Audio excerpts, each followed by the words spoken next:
Make something that sounds exactly like what the music in your head sounds like.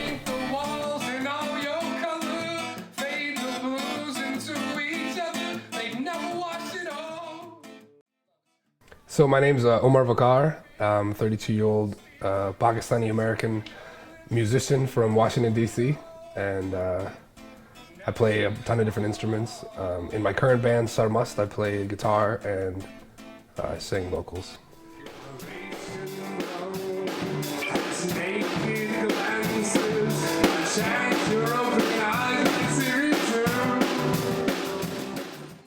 We describe it as mystical dance punk. So it's kind of like giving a nod to proto-punk and dance punk stuff from, you know, like the late 70s and early 80s, while at the same time being heavily influenced by Sufi literature and Sufi music from South Asia, the Middle East, and Africa. Initially, with Sarmast, I wanted to create music that was for me. Like, I was the intended audience. Like, how come there was never music for Omar? I always found something that was like half of what I wanted. That was like, this is really awesome. Like, this is really punk rock, or this is really romantic, or this is really political, or this makes me want to dance, or this is really philosophical, or this is really culturally interesting. But it was never everything in once.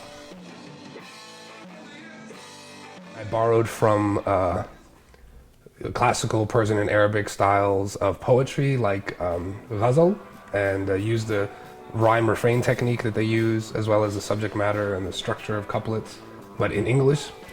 I also borrowed from some traditional stories and you know, tried to incorporate them into like a Western, in like a Western context that people could understand.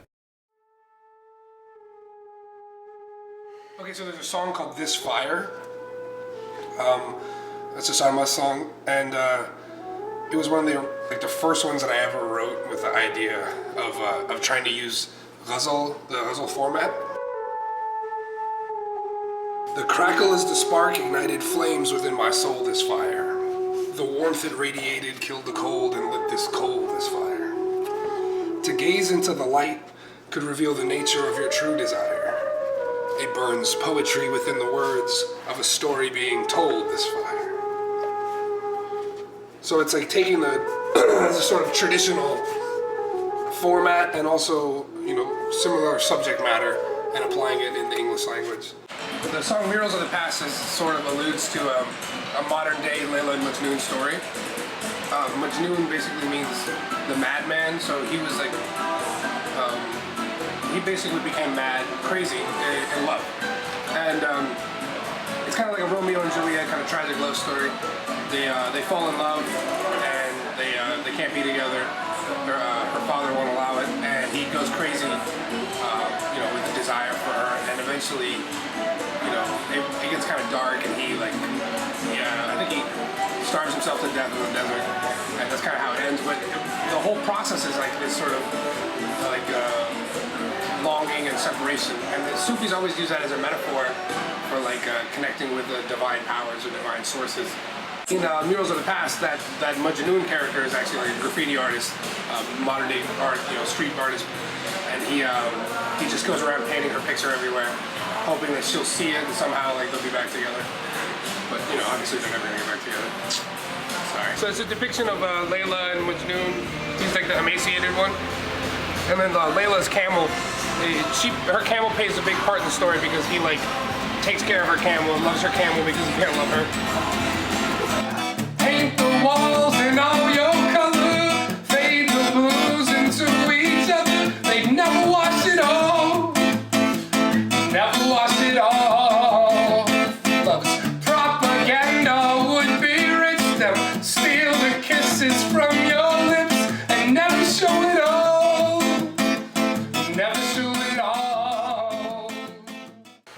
Okay, so Frozen in Embrace, it's kind of a epic love story about two lovers frozen in ice for eternity. You know, kind of like woolly mammoths. It was kind of crazy because right after the building collapse in Bangladesh, where all those garment workers were injured, this photo came out where there's like a man and woman like in this sort of like death embrace. And the first thing I thought of was the song that I wrote, and then I thought this would be such a great image for that, but this is like the image of people dying. You know, like,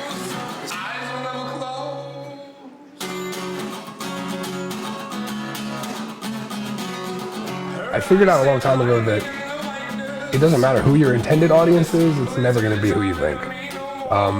Because songs are like, I don't know, it's like transmitting some kind of energy to put towards people. It's like it's like a continuous transmission that goes everywhere.